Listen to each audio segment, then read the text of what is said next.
آج ایک اور بات آپ کے ذہن میں ضرور آنی چاہیے کہ یہ جو ہم عمل کرتے ہیں نا، یہ عمل ہمارے لیے یہ نہیں کہہ سکتے کہ اسی عمل کی وجہ سے ہم جنت میں چلے جائیں۔ جنت میں جس نے بھی جانا ہے ایک بات ہمیشہ کے لیے یاد رکھنی ہے، اس نے اپنے عمل سے نہیں بلکہ اللہ کی رحمت سے جانا ہے۔ ہمارا عمل کیا ہے، اس کی حیثیت کیا ہے، اس کی وقت کیا ہے؟ اللہ کی ایک نعمت کے مقابلے میں بھی اگر ہمارے عمل کو تولا جائے تو ہماری پوری زندگی کا عمل اللہ کی ایک نعمت کے مقابلے میں ختم ہو جائے۔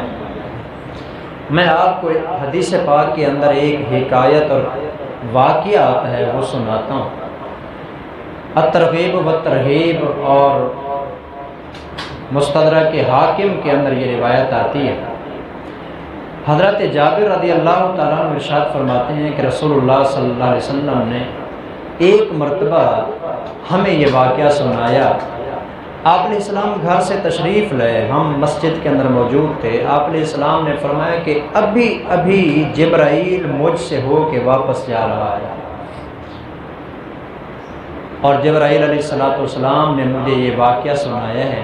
حضور فرماتے ہیں کہ وہ میں آپ کو سنانا چاہتا ہوں۔ چنانچہ حضرت جبرائیل علیہ السلام نے فرمایا کہ یا رسول اللہ، ان عبدا من عباد اللہ تعالی خمس مئت سنۃ، اللہ کے بندوں میں سے ایک بندہ تھا پہلی امتوں کے اندر جس نے 500 سال عبادت کی۔ 500 سال اس نے عبادت کی ہے، اور عبادت بھی کہاں کی ہے؟ جبرائیل علیہ السلام نے فرمایا ایک بہت بڑا سمندر تھا جو تقریباً حدیث مبارکہ میں جو الفاظ آتے ہیں 12,000 کلومیٹر پر پھیلا ہوا تھا۔ 3,000 کلومیٹر ادھر بھی پانی ہے، ادھر بھی پانی ہے، 3,000 کلومیٹر ادھر پیچھے کی طرف۔ اس کے درمیان کے اندر ایک چھوٹا سا پہاڑ تھا۔ اللہ نے اپنے بندوں میں سے ایک بندے کو اٹھا کے وہ پانی کراس کرا کے اس پہاڑ کے اوپر اپنی رحمت کے ساتھ پہنچا دیا۔ وہ بندہ وہاں پر 500 سال تک عبادت کرتا رہا۔ اللہ نے کھانے پینے کا انتظام ایسا کر دیا، سارا سمندر کا پانی کھاری تھا۔ جہاں اللہ نے بندے کو پہنچایا، اس پہاڑ میں سے ایک انگلی کی مقدار کے برابر سوراخ نکال کے اللہ نے اس کے لیے میٹھا چشمہ جاری فرما، اور ایک درخت انار کا وہاں پر اللہ نے اگا دیا۔ وہ درخت انار کا نکلا، روزانہ اس کے اوپر انار کا دانہ لگتا ہے، ایک صبح ایک شام۔ صبح کے وقت جو انار کا دانہ لگتا ہے، وہ بندہ جو اللہ کا بندہ تھا اس کو توڑ کے کھا کے نا روزہ رکھتا ہے، اور شام کے وقت دوسرا جو انار کا دانہ لگتا ہے اس کے ساتھ افطار کرتا ہے۔ اس طرح اس نے اس پہاڑ اور جزیرے کے اوپر جا کے لگاتار 500 سال روزے رکھے ہیں۔ ہم نے تو صرف 1 مہینہ رکھا ہے نا، اور وہ بھی لوگوں کے اندر رہ کے، جس میں غیبتیں بھی کی ہیں، گلے بھی کیے ہیں، آنکھ سے بھی کوئی کمیاں کوتاہیاں ہوئیں، زبان سے بھی ہوئیں، کان سے بھی ہوئیں، ہر طرف ہمارا روزہ جو ہے نا تقریباً گناہوں میں لتھڑا ہوا ہوتا ہے۔ اس نے عبادت کی ہے اور 500 سال روزہ رکھا ہے، درمیان میں اور کچھ بھی نہیں ہے، بد نظری نہیں ہے، گندا سنا نہیں ہے، گندا بولا نہیں ہے۔ اللہ کی عبادت سارا دن ساری رات عبادت کرتا ہے، تھوڑی دیر سونے کے لیے سوتا ہے۔ آپ نے فرمایا کہ جبرائیل علیہ السلام فرماتے ہیں جب 500 سال گزر گئے نا، اس بندے کی موت آنے لگی۔ اس نے اللہ سے دعا کی، یا اللہ لگتا ہے کہ میری موت کا وقت قریب ہے، میری تمنا ہے میں جب نماز پڑھنے لگوں نا سجدے میں جاؤں تو سجدے کی حالت میں میرے اوپر موت ہے۔ اللہ نے اس کی یہ دعا بھی قبول فرمائی، سجدے کی حالت میں اس کے اوپر موت آئی، اور اس نے یہ بھی دعا مانگی تھی کہ یا اللہ زمین کو حکم دینا کہ وہ میرے جسم کو نہ کھائے، میں ساری یہ جو آنے والی آگے زندگی ہے، اس کے بعد موت کے بعد والا جو زمانہ ہے، یا اللہ میں تیری عبادت میں گزارنا چاہتا ہوں، میں چاہتا ہوں کہ ساری قیامت تک آنے والی یہ جو وقت میرے پاس موجود ہے یہ سارا کا سارا میں سجدے میں گزاروں، زمین میرے جسم کو نہ کھائے۔ اللہ نے حکم دیا کہ ٹھیک ہے، زمین تیرے جسم کو نہیں کھائے گی، تو موت کے بعد سے لے کر قیامت کے دن تک اسی طرح سجدے میں پڑا رہے گا۔ جبرائیل علیہ السلام فرماتے ہیں کہ اب بھی ہم جب آسمان پر جاتے ہیں نا، اس جزیرے سے جب ہم گزرتے ہیں نا، یا رسول اللہ آج کل گزرتے ہوئے بھی ہم نے اس کو دیکھا ہے وہ سجدے میں پڑا ہوا ہے، وہ آج کل بھی مرنے کے باوجود سجدے میں پڑا ہوا ہے۔ قیامت والے دن اللہ اس کو اٹھائیں گے۔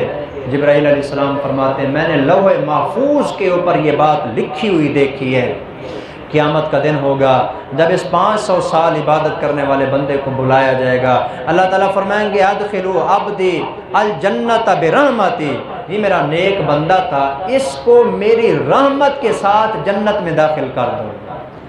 وہ بندہ آگے سے کہے گا بل بعملی، یا اللہ اگر تیری رحمت کے ساتھ جنت میں جانا ہے تو میرا عمل کہاں گیا؟ 500 سال میں نے عبادت کی ہے، بے ریا عبادت کی ہے۔ اللہ تعالیٰ پھر فرماتے ہیں میرے بندے کو میری رحمت کے ساتھ جنت میں داخل کر دو۔ وہ بندہ پھر کہتا ہے یا اللہ میرا عمل، 3 مرتبہ یہ گفتگو ہوتی ہے۔ اللہ فرماتے ہیں تجھے عمل پہ ناز ہے نا، چلو ٹھیک ہو گیا، اس کا عمل اکٹھا کر کے لاؤ۔ 500 سال کی عبادت لا کے نا ترازو کے ایک پلڑے میں رکھی جائے گی، اور اللہ تعالیٰ فرمائے کہ دوسرے پلڑے کے اندر میری جو میں نے اس کو نعمتیں دی تھی نا وہ رکھو۔ اللہ کی نعمتوں میں سے صرف ایک آنکھ والی نعمت دوسرے پلڑے میں رکھی جائے گی۔ حضور نے فرمایا کہ وہ ایک آنکھ کے بدلے میں 500 سال کی عبادت ختم ہو جائے گی، صرف ایک آنکھ کے بدلے میں۔ اللہ تعالیٰ فرمائیں گے کہ تو نے عبادت تو تب شروع کی تھی نا جب تو نے ہوش سنبھالا تھا، سمجھدار ہوا تھا، یہ آنکھیں میں نے تجھے پیدا ہونے سے بھی پہلے عطا کی، پیدا ہونے کے بعد تو نے دیکھنا شروع کر دیا تھا، یہ میری آنکھ والی نعمت زیادہ ہے، تو نے اس کا شکر ادا نہیں کیا۔ پھر اللہ تعالیٰ اس سے چند سوالات کریں گے۔ اللہ تعالیٰ فرمائیں گے یہ بتا من خلقک ولم تک شیئا، جب تو تھا ہی نہیں تجھے پیدا کس نے کیا ہے؟ یہ اللہ تو نے کیا ہے۔ آگے اللہ تعالیٰ فرمائیں گے یہ بتا وہ سارا کا سارا پانی تو کھاری تھا، اس کھاری پانی کے درمیان ایک جزیرے کے اندر ایک پہاڑ کے اوپر تیرے لیے میٹھے پانی کا چشمہ کس نے جاری کیا؟ یا اللہ تو نے کیا تھا۔ اللہ فرمائیں گے انار کا درخت جو ہے نا وہ سال میں 1 مرتبہ پھل لاتا ہے، یہ روزانہ جو تیرے لیے انار کا دانہ لگا کرتا تھا یہ لگانے والا کون تھا؟ یا اللہ تیری ذات ہے۔ اللہ فرمائیں گے اس میرے انار کا حساب دے، وہ جو انار میں تجھے کھلاتا رہا، پانی تجھے پلاتا رہا۔ بہت سارے سوالات اللہ تعالیٰ کریں گے۔ یہ سوال انتہائی قابل توجہ ہے جی، جس کے لیے ساری بات میں نے ذکر کی ہے۔ یہ سارے سوالات کر کے نا اور بھی درمیان میں سوال ہیں، ان سب کا جواب دے گا یا اللہ یہ تو نے کیا تھا، یہ تو نے کیا تھا۔ اللہ فرمائیں گے وہ عبادت جس پہ تجھے ناز ہے نا کہ 500 سال میں نے عبادت کی ہے، یہ بتا کہ 500 سال تجھے عبادت کی توفیق دینے والا کون ہے؟ تجھے بڑا ناز ہے نا میں نے 500 سال عبادت کی ہے، کس نے تجھے توفیق دی تھی؟ اس وقت اس کو سمجھ آ جائے گی کہ اب پکڑا گیا۔ اللہ سبحانہ و تعالیٰ فرمائیں گے چونکہ اس نے میری نعمتوں کا بھی شکر ادا نہیں کیا، میں نے نعمتیں زیادہ دی ہیں، اس نے عبادت تھوڑی کی ہے، ایک آنکھ کے بدلے میں ساری اس کی عبادت ختم ہو گئی، باقی ساری نعمتیں ابھی پڑی ہوئی ہیں، اس کو پکڑو اور منہ کے بل گھسیٹ کے جہنم میں ڈال دو۔ 500 سال عبادت کرنے والا جہنم کے اندر گھسیٹ کے اس کو فرشتے لے جا رہے ہوں گے۔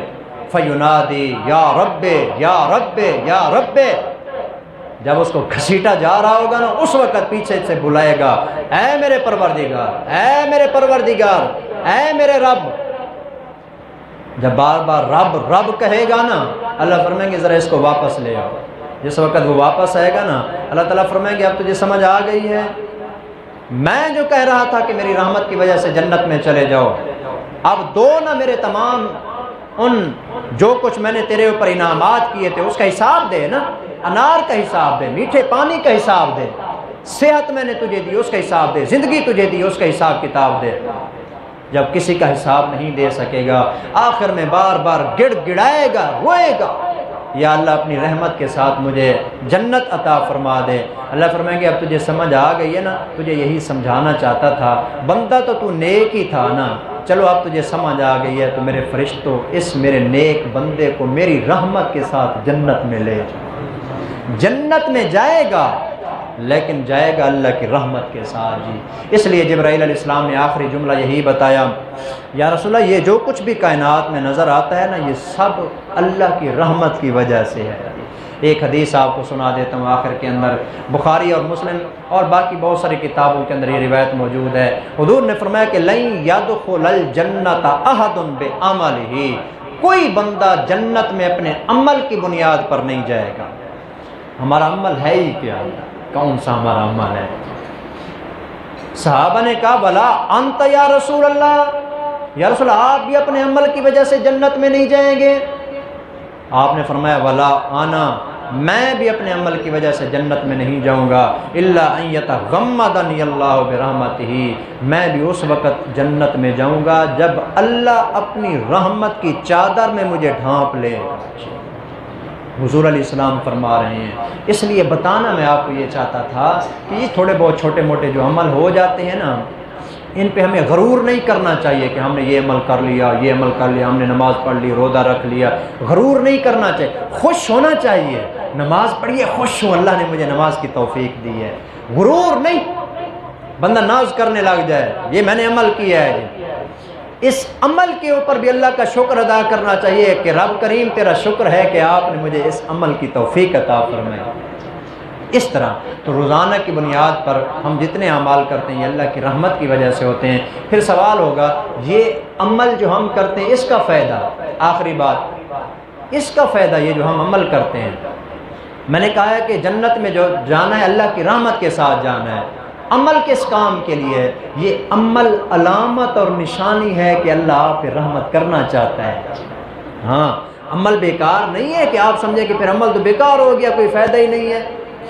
آپ کو عمل کی توفیق کا دینا یہ علامت اور نشانی ہے کہ رب آپ پہ اپنی رحمت کرنا چاہتا ہے، اور قیامت والے دن اسی رحمت، اسی عمل کو سامنے رکھ کے نا اللہ اپنی رحمت کریں گے، اور اس رحمت کے ذریعے اللہ انسان کے لیے جنت کا فیصلہ فرمائے۔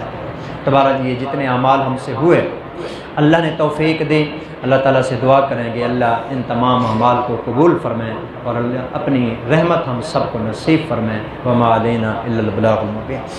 الحمد